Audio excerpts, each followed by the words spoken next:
Hello, I am Murli Manohar. Once again, I am going to represent a topic,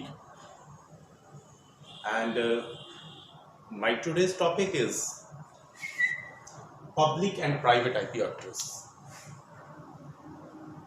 ये दोनों चीज़ें बहुत ही important हैं। अक्सर हम लोग ये सुनते हैं कि नेटवर्क में IP एड्रेस यूज़ होता है, एक पब्लिक IP हमें लेनी चाहिए। तो ठीक है, IP एड्रेस में प्राइवेट IP की रिक्वायरमेंट है, पब्लिक IP की रिक्वायरमेंट है, तो आखिर ये है क्यों? और इसको हमें क्यों लेना चाहिए? या फिर हमें कोई लेने की जरूरत नहीं है, किसी से भी हम ऐसे ही फ्रीली यूज कर सकते हैं। इन्हीं क्वेश्चंस को लेकर के मैं आज आपको कुछ बताऊंगा। सबसे पहले जो IP एड्रेस मैंने अपने लास्ट कुछ वीडियोस में भी रिप्रेजेंट किए हैं, कुछ की पॉइंट्स IP के, आज उसी IP एड्रेस में से बात करते हैं पब्लिक IP की। नो डाउट IP के दो version, IPv4, IPv6, public and private IP का कॉन्सेप्ट जो हम डिस्कस करेंगे वो IPv4 में। तो मोस्टली हम लोग जो IP एड्रेस अपने नेटवर्क में यूज करते हैं वो IP एड्रेस बिलोंग करता है class A, B and C से। और इस class A, B and C में कुछ IP addresses as a private IP use होते हैं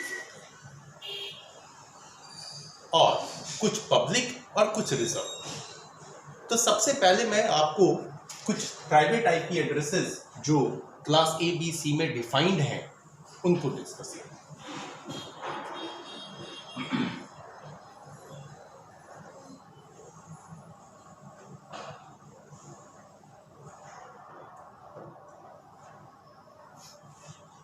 प्राइवेट IP की बात करें तो क्लास A के केस में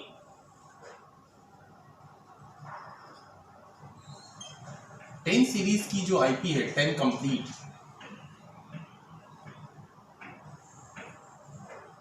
ये as a private IP use.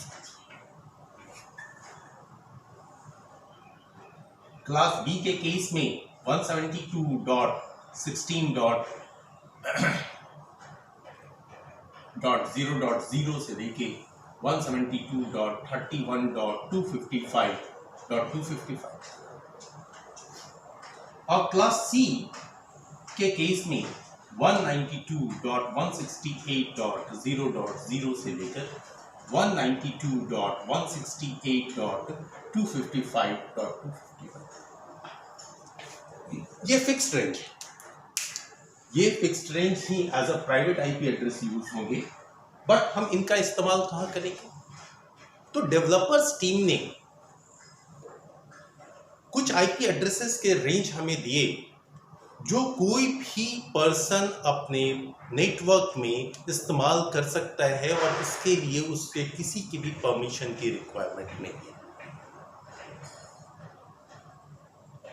और यही वजह है कि आप जब भी अपने फोन की IP चेक करते हैं, सिस्टम की IP चेक करते हैं, तो आपको हमेशा इनमें से ही कहीं दिखाई देता है। और हकीकत बताऊं तो जो हमारे डोमेस्टिक नेटवर्क में या छोटे मोटे नेटवर्क में ज्यादातर IP ये दिखाई देती है, क्लास C का ये रेंज। अब जब भी IP चेक करेंगे 192, जनरली किसी से क्वेश्चन पूछो IP क्या होता है सर, 192.168.1.234 इस तरीके से बात करें। क्यों हमें मोस्टली यही IP दिखाई देता है? क्योंकि ये प्राइवेट IP एड्रेस हैं और इन्हें फ्री रखा गया है, आप यूज कर सकते हैं अपने प्राइवेट नेटवर्क में। हम अपने प्राइवेट नेटवर्क में इसे यूज कर सकते हैं, इसीलिए प्राइवेट IP एड्रेस। और एक फैक्ट और भी बताऊं, आप प्राइवेट यूज करो या पब्लिक यूज करो, अगर आपका एक छोटा नेटवर्क है जिसकी आउटसाइड नेटवर्क से कोई कनेक्टिविटी नहीं है, यानी कि किसी ISP से कोई कनेक्टिविटी नहीं है, तो you are free to use any private और पब्लिक IP एड्रेस, आप इस्तेमाल कर सकते हैं। कोई फर्क नहीं पड़ता है। कई बार मैंने देखा है कि कुछ लोग जो है हेजिटेट होते हैं, नहीं ये वाला आईपी कैसे यूज होगा, ये तो पब्लिक आईपी एड्रेस है। ऐसी कोई बात नहीं। अगर आपका अपना खुद का नेटवर्क है जिसकी आउटसाइड नेटवर्क से कोई कनेक्टिविटी नहीं है, तो you are free to use any private और public IP address. Now these are specially defined to use in a private network. That's why most of people are using these ranges of IP in the private network. Fine. Now,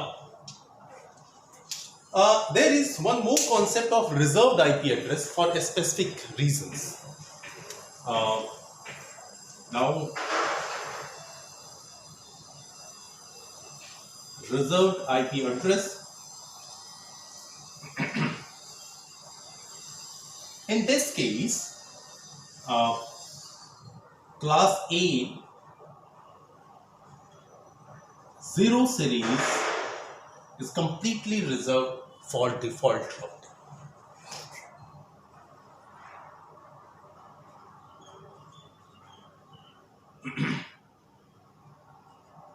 All right, root.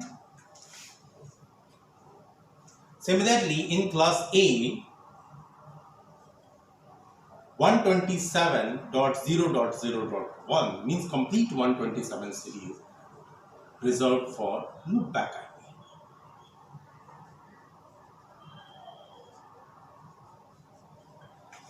And now, what is default route? Default route means if we have to define a single route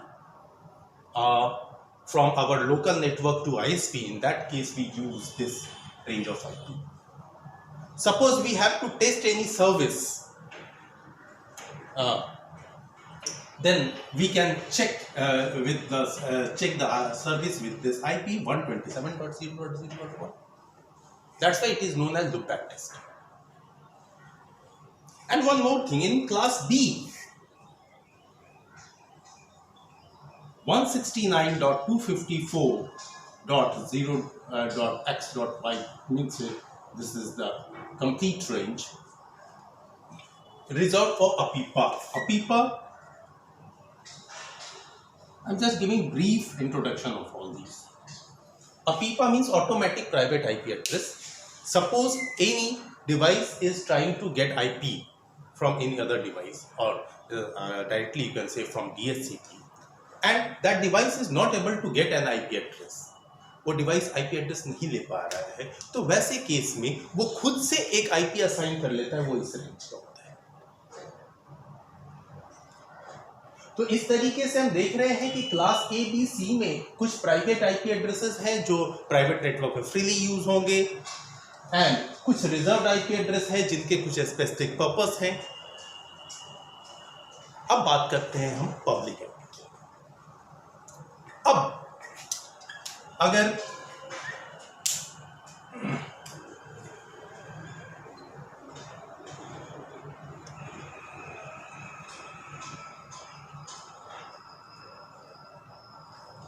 हम public IP address की बात करें, तो public IP address में rest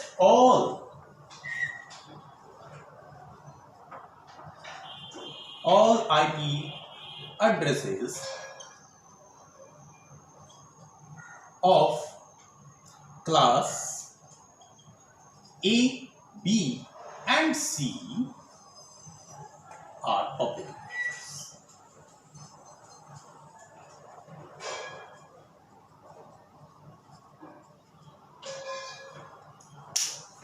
बाकी जितने भी class A B C में आईपी बचे वो सारे के सारे पब्लिक आईपी एड्रेस।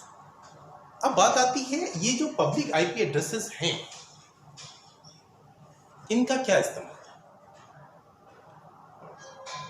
तो जब आपको अपने किसी वेबसाइट को, अपने किसी नेटवर्क को वर्ल्ड वाइड नेटवर्क में एक यूनिक आइडेंटिटी देनी होती है, तो वैसे केस में हम पब्लिक आईपी एड्रेस का इस्तेमाल करते हैं।